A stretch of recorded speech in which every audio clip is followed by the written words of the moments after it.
Chuck Norris can trick with a cordless phone. Or is it when Chuck Norris does a push-up, he doesn't push himself up, he pushes the earth down? Well, that's good. Yeah. Chuck Norris went to Burger King, asked for a Big Mac, and got it. Yeah. Chuck Norris counted to infinity twice. Shit, I think we're on. Okay. All right. Hey, guys, how's it going? How you guys doing? Awesome. Right. So I'm going to answer some questions, I think. Yeah, we're continuing on from last time. The last topic was, is martial arts training still relevant in today's world? We looked at... I was very tired and I was very negative, yes. Well, you're sick too, right? So, okay, yeah. So we forgive you. Okay. We looked at it from a practical self-defense perspective. Okay. We also looked at it from a fitness perspective. Sweet. The last two are topics that we've talked about ad nauseum. But the next topic is relationships. Relationships? Yeah, relationships within martial arts or through martial arts, through the community, So, I mean, you've said this a lot. Most of the close people in your life have come out of being in martial arts, training in martial arts and things like that. Is that a coincidence, or is there something to the nature of training that kind of breeds like a camaraderie? I think it's a type of school, right? Mm-hmm. Yeah. Because the type of training you do, there's definitely a brotherhood there. Mm-hmm. It's something very primitive, right? It's very tribal, right? Basically, subconsciously, if you're training a certain type of martial art, you kind of feel like you're in the same team watching each other's back. Yeah. That through the years will definitely breed a lot of brotherhood, right? Mm-hmm. There's also a natural, like a wolf pack, where there's a hierarchy, right? So you go against a lot of modern things that, there's a lot of fair weather friends, I guess. Mm-hmm. Yep. But when you're doing martial art, at least in a certain type of school, especially the underground ones, you go, this guy's got my back no matter what. And that is, without any communication, any words, that's just something tap into something very, very deep in your psyche. I think your genetic memory, actually. Mm-hmm. So that's definitely there, yeah. So it's a type of bond that you don't really get in a lot of places, right? Mm-hmm. I'm not talking about like a more commercialized setting, but like if it's like a more like an old school setting, and a place that emphasizes a lot of combat, especially weaponry, would usually trigger that kind of stuff. Especially weaponry, yeah. Because as soon as you grab a weapon, whether you know it or not, you're tapping into something that's really far, far, far back in your genetics, right? Mm-hmm. Yeah. So there's something about training controlled violence that leads to long-lasting brotherhoods, friendships, things like that. I think so. Yeah, I definitely think so. Mm-hmm. Yeah, do you think that do you think this could be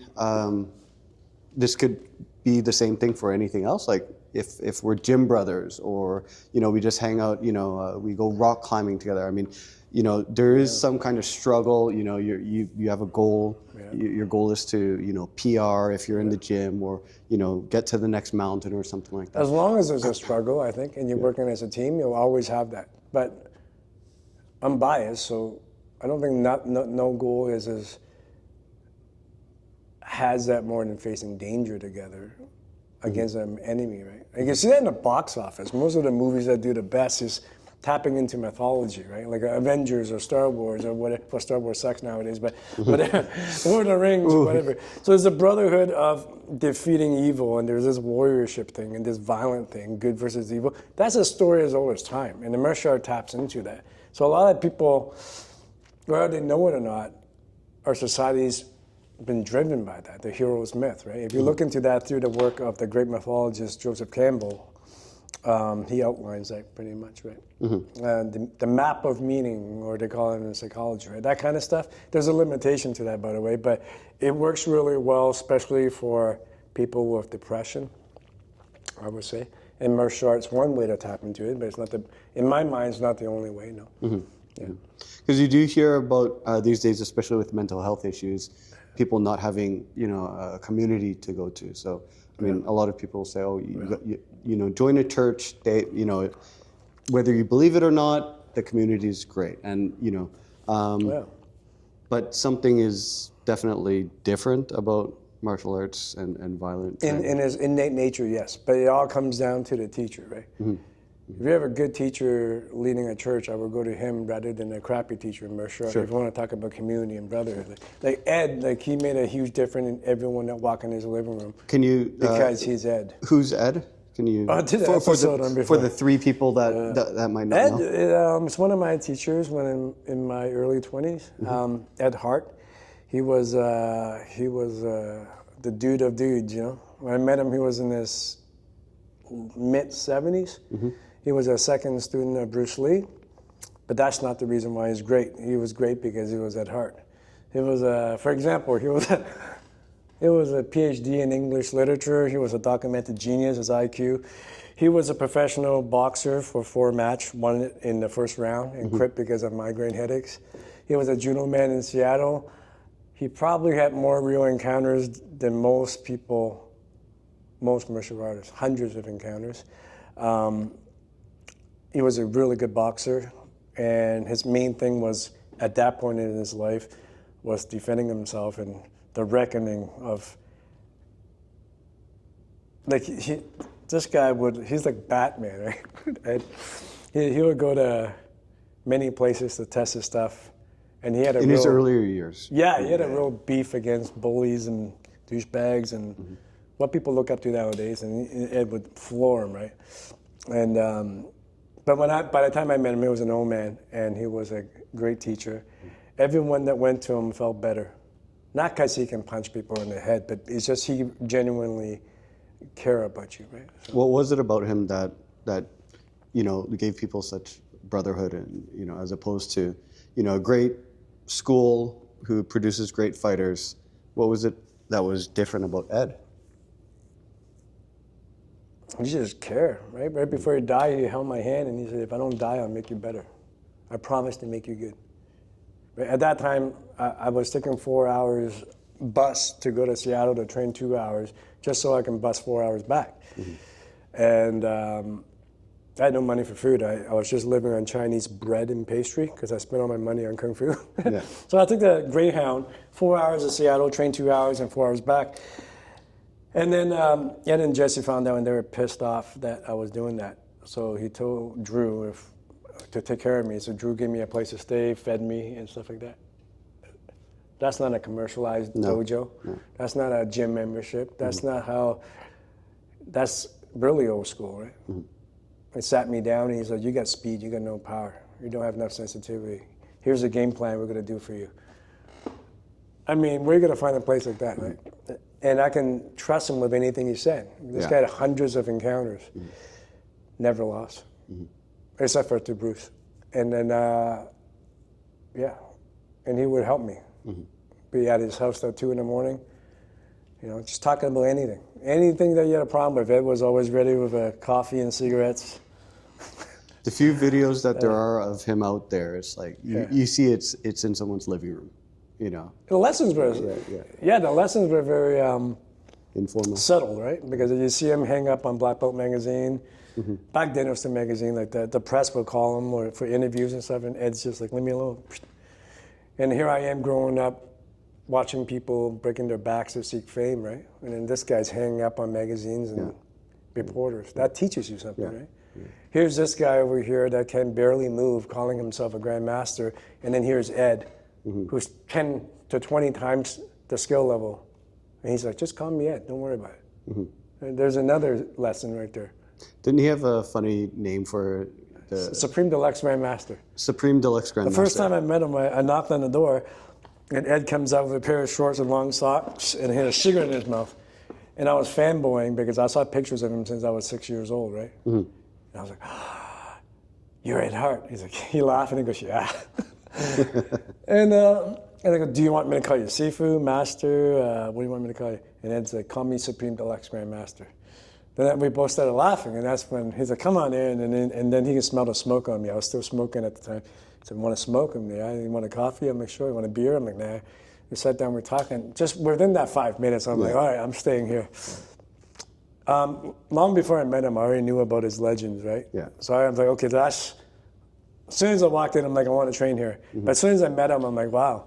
I mean, I come from Vancouver. Everyone's calling himself a grandmaster after 2 weeks of training nowadays, right? And here's this legend that I heard about since I was a kid, and he was just so humble. He's right? satiring it. Yeah, like whenever, even to this day, if I ever do anything wrong, which is often, or I'm not treating people as kind as I should, I think about Ed and I slap myself right away. Right? Like he treated everybody so goddamn good.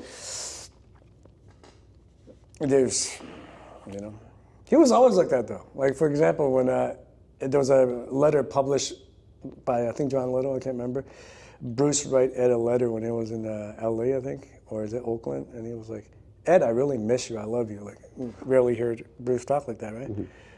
Didn't he do Bruce's homework? No, that's the reason why. Right? When Bruce had a problem learning English, it wasn't his first language. Yeah. Ed was a PhD in English literature. Yeah. And he would write all the poetry, philosophy, and all the homework assignment for Bruce Lee. So when people read Bruce Lee's philosophy and go, "Man, he was a great philosopher. That paper was amazing." Ed wrote that. It wasn't Bruce. And then as a favor in return, Bruce would teach Ed some Kung Fu, right? But Ed likes hanging out with Bruce. He doesn't like to train Kung Fu. Yeah. So Bruce is trying to pay it forward, like, "Oh man, this guy did all my homework. He's teaching me English. Let me teach you some Kung Fu." Ed's like, "I'm just here to hang out with you. I don't want your Kung Fu." He didn't want anything back. And he was always like that. He was a giver, but he never expected anything back, right? But he did a little bit of Kung Fu, but he didn't get serious about it until Bruce died.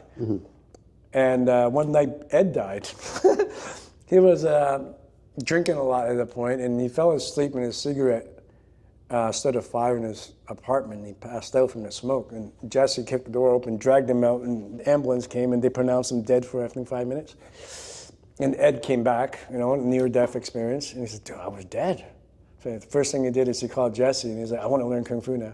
He already knew some from training with Bruce and Jesse, because, "But now I want to be serious about it." And Jesse's like, "Why? You can fight so well." He goes, "I can't teach my stuff. It's too personalized. Teach me some Kung Fu." So he ended up training privately with Jesse to relearn what he learned from Bruce, and then Ed taught the rest of his life, because he needed something to pass on. Yeah, he wanted to help young people. So he wanted to, kind of like in a bad neighborhood, you see people teach boxing to kids just to get them off the streets and off drugs and stuff. So Ed was always like that. He was like a big hero of mine back then, and he's a hero of me now. Doesn't matter if you're teaching bowling or soccer, or if there is more coaches like that, we have a nice community.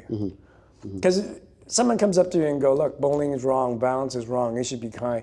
And then you take a whiff of this guy, he's weak. Consciously you want to believe him, but subconsciously you just got to write it off, right? But when someone you know can squash you like a bug with a finger, and he's really kind to you, and he's a peace over war always. Now that, to a kid, that really makes it believable. What is that expression? Better to be a warrior in a garden than a gardener in a war? 100%. Yeah. So. Yeah, I think if Bruce was hanging out with Jesse and Ed, he wouldn't have died. And those were his real friends, you know. They had his back. Yeah. Well. Anyways, yeah. Okay. Well, I mean, that kind of covers relationships, community. Final reflections or final reflections. Yeah. I mean, it's a little bit short today, but we're just a part two. You've personally told me that the goal is to apply Kung Fu to everything that we do. That's one of the goals, yeah. You know, Jackie Chan in the Karate Kid, he says, everything is Kung Fu. You know, the way you put on the jacket, all that stuff, you know. I like movies, but can you give some kind of practical examples of how someone could, you know, take that philosophy and actually use it in their daily life? Why don't you give me an example of daily life? What arena, for example? Okay, well, people work most of their lives, right? They're working 8 hours a day, right? You got to deal with either, you know, disgruntled customers. You got to deal with coworkers that aren't great. You got to deal with a boss that's, you know, high on their horse or something like that, right? Yeah. So just, you know, a lot of people deal with a daily grind of sorts like that. How do you use Kung Fu? I'm assuming you're not going to knock out your boss. I'm just thinking about Jackie Chan and the jacket on. Yeah. I'm assuming you're not going to knock out your boss, right? Yeah. But using the ideas of Kung Fu to improve your life. Yeah, there's a very old idea from Chengzu. He's a famous Taoist philosopher, right?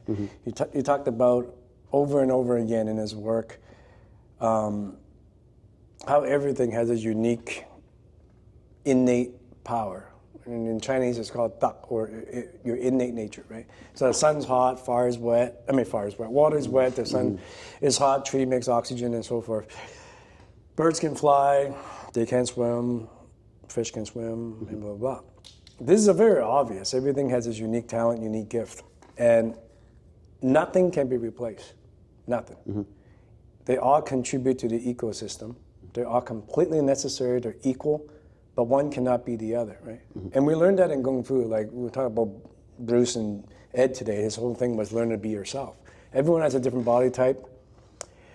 We have a different way of moving. We have different past experience and childhood trauma. We have different inclination towards or away from violence. What works for one man doesn't work for other. So it's the same as Taoism. And I suspect Bruce stole that from Taoism. To borrow what Tao was saying, one man's food is another man's poison, right? Unless you're born, from a Chengzu perspective, extremely handicapped and with disability, unfortunately, a normal human being or above definitely has their innate nature in terms of power, like water is wet, fire is hot. Sure. So to use a martial art point of view, unless you're born, unfortunately, with a lot of disability, everyone can do something that only works for him and his unique body type that makes him accelerate beyond his expectations. Right? Sure. Your job is to find that. When you do find that, that is your work. That's your life's work. I mean, So do you still have to do the Yeah. daily grind? Because I was living in a car when I was 21, and I wanted to come up with my own martial art system, and I wanted to do martial art for a living, and everybody, especially people closest to me, my family, told me that it was stupid, right? But I remember the Taoist idea that you find your innate passion. And for me at the time,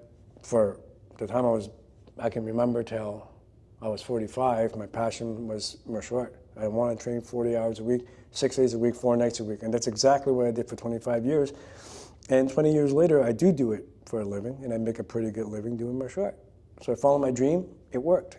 And the only thing that saved me was the Taoist idea that, look, everything has its unique passion, talent, power, contribution, whatever you want to call it. That philosophy. Find your way and go for it. But that is a sentence. Those are words. yeah. And when bad times come, I didn't have the conviction to do it until martial art proved it to me. When you look at Ed and Jesse and Bruce and what they taught about finding your way, and when you move, it works, now you have a physical evidence that that philosophy is true. That gave me conviction, and that gave me the ability to do that. And 25 years later, 25 years later, it worked. Not putting up with customers, not putting up with bosses, no, you're better than that. You just don't believe it. Yeah. So that's the first concept in Taoism. Second concept is it has no intention. Everything contributes to the ecosystem. The sun, the moon, the tree, they're not thinking about helping now. They just help. That's important because we live in an age where everyone's trying to help. They're virtue signaling like a motherfucker online. But you meet them in person, they're awkward, they don't even look at you in the eye, they have no manners, right? So it's engineered, it's like contrived. Yeah, but online they're virtue signaling like their ass off, right? But are you really helping? And if you really try hard to help that much, are you not causing more damage than good? Sometimes not, sometimes yes. But if you don't try and you're just expressing the best part of you, you're bound to help a little bit. But now there's no more self-righteousness, no more virtue signaling. You're never on your high horse like a Karen telling people what to do. You're just doing your thing. And because it's your best vibe you can have, It's naturally helping people or to a small degree, right? And a small degree is all we can do, right? So that's the second concept in Taoism. No intention, 冇意, and also ta, your internal passion or whatever, your natural expression, right? And that's proven in martial art. Number one, do what works for your body. Number two, no intention. 拳無拳，意無意為真意. The fist of no fist, the intent of no intent is true fist, which is the founder of Wang Jai, or Bruce would say, it hits all by itself. Or to make it less poetic, like when you're typing, you're not thinking. When you're driving, you're not thinking, unless you're a rookie. So when you move, you're not thinking how to move in martial art. You just go, right? You train to that point, just like driving or typing or cooking or anything. So that's no intention. So all these Taoist concepts can be proven in a physical domain. And until it is proven in a physical domain, whether it's Qigong or Kung Fu or any Taoist art, calligraphy, archery, whatever, you're going to have a hard time transferring it into your bones. There'll always be something in your frontal lobe, which means the first real problem that hits you in life, you won't apply it. It's not digested. No, because like you have it's in your believy box. Yeah. If it's in your believies, It's academic right now. Yeah. So as soon as something really, really gets in your bones, something really, really hard times happen, like bankruptcy or something, or like you broke a body part or something, then all of a sudden, we say a lot of pretty words, but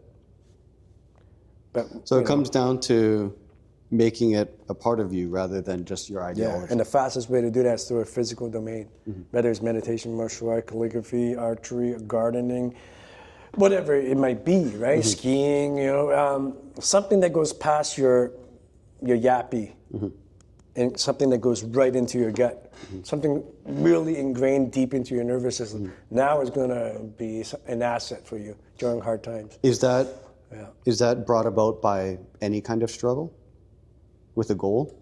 Not like just you're struggling because whatever, but like if like in martial arts you struggle a lot because you want to improve yourself. You want to improve your movements, you want to improve your speed, your timing, your coordination, whatever, right? Yeah. When you're working as a team playing sports, you're struggling together to achieve the goal of winning the championship or whatever. Yeah. So does struggle kind of breed that what you're talking about with the Yeah, but that's very self-help like, right? Yeah. Hey man, hey, shut up. There's no pain. Man up. Yeah. Keep going, grind it out. I'm not saying it doesn't work, but it's not sustainable. Yeah. At about midlife, your body crashes and your mind, and unless you're exceptionally gifted genetically, you can't push that hard. And that's why in the Olympics, I think by early 30s, they all quit. They have to, right? Even in the academic world, you see really old people, they don't think as fast. There's a cap. So this struggle idea of, hey, look, you need to be better. Why? Because you suck. So deep behind this struggle is, I need to get better. Behind I need to get better, bottom line, if you dig deep enough, this guy he thinks he suck. You're original sinner. Your innate nature is a piece of shit garbage. You need to struggle to be better. So that's one way of looking at things. That's self-help industry, right? That's a self-help industry. Oh, self-help. Also Western religion. The whole Western way of thinking is, hey man, you suck. You suck. If you get to the bottom of it, your DNA sucks. You understand? Like, you are just a piece of trash, and we're gonna have to get better. Sounds like a lot of parenting from the 80s. Yeah, exactly, right? Or 70s. And you just get it. Hey, look, just shut up, man up, and keep going, no matter what. Don't give up. That kind of stuff. You see it in religion. You see it in self-help. You see it in... That's not Taoism. Taoism is more like your innate nature is beautiful. It's just covered by a lot of bullshit. Let's just wipe it off. Let's just wipe it off. And then look at, you're left with what you are born with. Awesomeness. So that's a complete different takeoff point. One is like, look, you suck. No matter what you do, you're always going to suck. But we're going to make it the best of it. Keep struggling. Try to get better. This way, it's like, hey, there's nothing to improve. You can't even mess with it. It's perfection. It's just covered by a lot of parenting, government, education, a lot of social media. Clean up your room and you'll see how good it is. You don't have to get better. You're already the best. You just got to swipe off all the crap. That's not natural. Does Buddhism also take the same perspective? Exactly. Yeah. Buddha nature, right? Yeah, but it's covered by a lot of red dust, just a lot of crap. Red dust is a nice way to say crap. Yeah. Yeah, right? But, which is true, right? It's like... we're corrupted. Yeah, it's like give yourself a chance. But if your idea is I'm going to keep struggling to be great, by around age 50, you're going to burn out really, In my opinion, it's not that you suck and you need to be great. It's that you're great, stop fucking up. Stop covering it up. That's a different philosophy. You're awesome. Stop covering that up. Versus, no matter what you do, you're going to suck, but keep struggling to get better. And, that's without sugarcoating it. But we sugarcoat it with a religion, with a self-help. But underneath their philosophy is, you suck, get better. versus, no, you're awesome, stop covering it up with a lot of crap, okay? Yeah, so that's a different takeoff point. That's in martial art, like Wang Hengzai in each one, he's like, 拳中龍象本能之學. The dragon essence of martial art is the refinement of natural instinct. Very Miyamoto Musashi, very Bruce. He's like, look, you already got everything you need. We just got to refine it. Or as Gus Model, Tyson's teacher, said, he's got the spark. I just poured gasoline on it. That's all I did. This guy was a born puncher. All I had to do was fuel the fire, right? That's a complete different takeoff point. If you look at Tyson, if you look at Bruce, if you look at Musashi, if you look at Wang Hengzai, if you look at Goh Yun-san, history already show, man knows how to smash people hard in the head. We want that. Martial art just makes you better at it. Yeah. And if you don't have that in you, nothing can. No martial art can. If you have that in you, I hope you're a good person. Because about this much percentage of the population are violent. They're good. It's a bell curve. It's a bell curve. The other side, they're bad. No. And then right here, they're average, right? Yeah. Thank God. These psychos are usually in prison already. These guys are usually sheepdogs, right? Wolf, sheepdogs, normal people. I hate these terms. They're so macho, but you know what I mean. Yeah. If that spark is genetic, pretty much, eh? And it's also innate in the back, right? You can't manufacture that, right? You can't. So it's like Bruce's speed, right? He was born fast. His brother was an Olympic champion. He inherited an abnormal amount of fast twitch muscle. That's what Jesse said. And I disagree. Well, Jesse's his best friend, training partner. Did you ever meet him? Did you ever train with him? I take it from Jess. He's like, no, he inherited an insane amount of fast twitch muscle. Did he ever improve his speed? Jesse's like, nah, he improved his technique and non-telegraphic ability, but his speed was always the same from 19 to 32. So, hey, whatever nature give you, run with it. You get the cards you're dealt with. And usually nature give you pretty good cards. Stop doing the cards that's not you. Be you. But like Bruce said it best, like I'm trying to figure out how to be me. And that's not, people don't do that. They try to be someone else. Everyone's trying to be Bruce, ironically. Yeah, it's ironic. They're not listening to so no, be you. Like follow the Tao, man. Stop thinking you suck. Nature gave you something. Find out what it is. Well, that's hard. Yeah, that's why we train. Okay, all right. Anyways. I think that's a good place to leave it off. Yeah. All right. So that's why we train, right? Yeah, training is to explore and study who you are, not to learn what other people are doing. The teacher's job is to use the system to guide you to find out what you're doing. If I were to somehow teach you something, is I'm trying to use a curriculum to make you figure something out for you, not trying to create clones. Yeah. Yeah, so. Okay. Awesome. Cool. Thanks for that. Yeah. Awesome. All right, see you next time. See you next week. Okay. Bye, everyone.